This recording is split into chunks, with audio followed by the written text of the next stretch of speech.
when, guys, I'm in big trouble.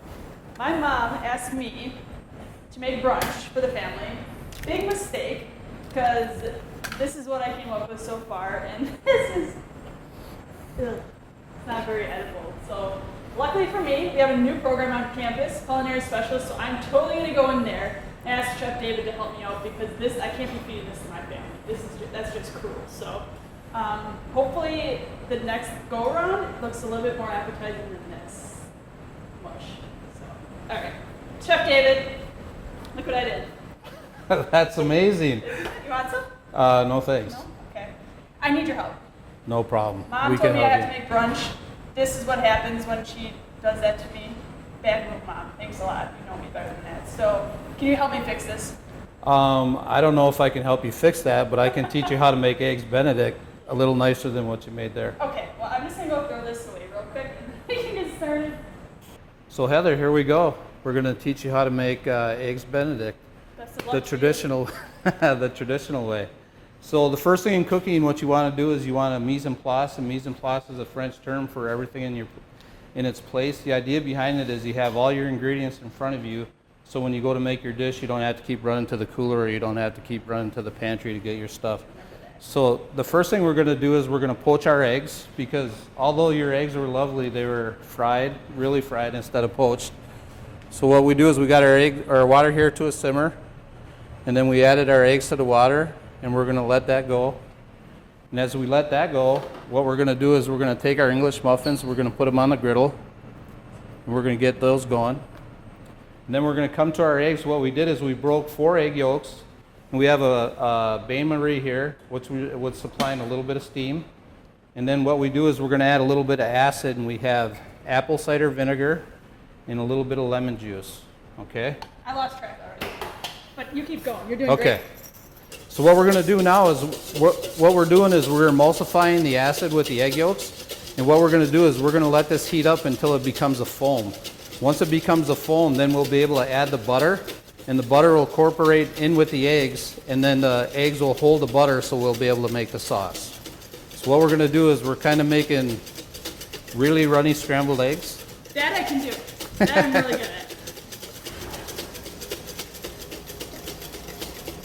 So do you have to sit here and stir this the whole time? You Or can do. You just let it... No, it's very important that you keep stirring the eggs. Otherwise, what would happen is the eggs would stick to the side of the bowl, and then you'd have crunchy stuff in there. So you want to avoid the crunchy stuff. Here? Nope. Nope. Let's get in shape. I'm in cooking shape. And then what I'm going to do is I'm going to add the butter a little bit at a time, so it can incorporate with the eggs. Butter, a staple to all American dishes. Yep. Love butter. Love it. So also what I did is I have a little bit of water here in case my sauce gets too thick. Then I can add the water so I can keep my sauce going. We're still okay, so I'm going to add a little bit more butter. So this is one of the grand sauces. There's 5 grand sauces in cooking. Escoffier, he was the inventor of the 5 sauces. He was the one that pretty much came up with the kitchen system to actually, he was the one who had probably the first restaurant where you could actually go in and pay, and this was in the 1600s. This was in France. And anyway, once you learn the 5 sauces, you can literally make thousands of sauces afterwards. So every time you have a steak or every time you have a piece of fish, you can have a new sauce. Okay, so our sauce is looking pretty good. Keep that butter coming. It's nice and thick. You want to keep whipping that for me so I can put the stamina to do so. Let me try. Canadian bacon on the grill. So we're going to heat that up. So what we're going to do is our muffins are toasted nice and brown. Perfect. And our ham is ready to go. All we want to do is heat that through. And then I'm going to come over here and I'm going to get our poached eggs out of the water.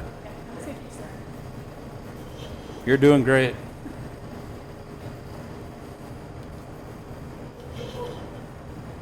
Those things. So now we have some nice poached eggs. Okay, you're finished.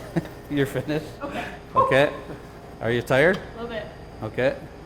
And then what we're going to do is we're going to take our sauce and we're going to add it to the top of our eggs.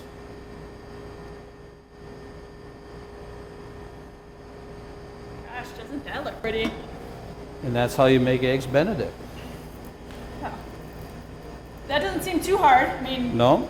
you did all the work, so to me it didn't seem hard. But tell me a little bit more about the program and why you would encourage people to take this program. I mean, what's some of the benefits that students can gain from it? So the great thing about the program is there's a lot of people that go out into restaurants and they learn how to cook, but they learn how to cook the fast way, or they learn how to cook with buzzers and timers, and things are made by convenience now. If you take the program, what we do is we teach you all the basics. We teach you about the history of cooking. We teach you how to cook from scratch. And if you understand the idea behind cooking from scratch, when you learn how to do the basic techniques and the formulas, from there you can do millions of other things. So like I said, with the 5 grand sauces, once you learn how to make the 5 grand sauces, you can make thousands of sauces. Once you learn how to roast a certain cut of meat, then there's other ways of roasting different cuts on different cuts of animals that all correlate. You learn how to cook with steam, you learn how to cook with dry heat, broiling, salamander cooking, smoking. So there's a lot of things to learn, but once you learn the basics, then you can go out and you can do a lot of different things with it. Perfect. Well, that's what we like to hear. All right, ladies and gentlemen. So, if you want the opportunity to go from this gross-looking thing to this beautiful thing, come take a look at our Culinary Specialist program. Again, it's a new program on campus, just started up nice and fresh, but has great potential and great opportunity to move on from it. So again, check us out, NWTC.edu, search for Culinary Specialist, and start today. Catch you later. This looks gross.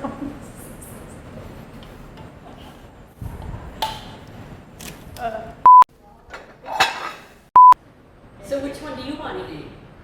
You guys can have this one. I'm gonna take this one. Pretty darn good. Those are beautiful eggs.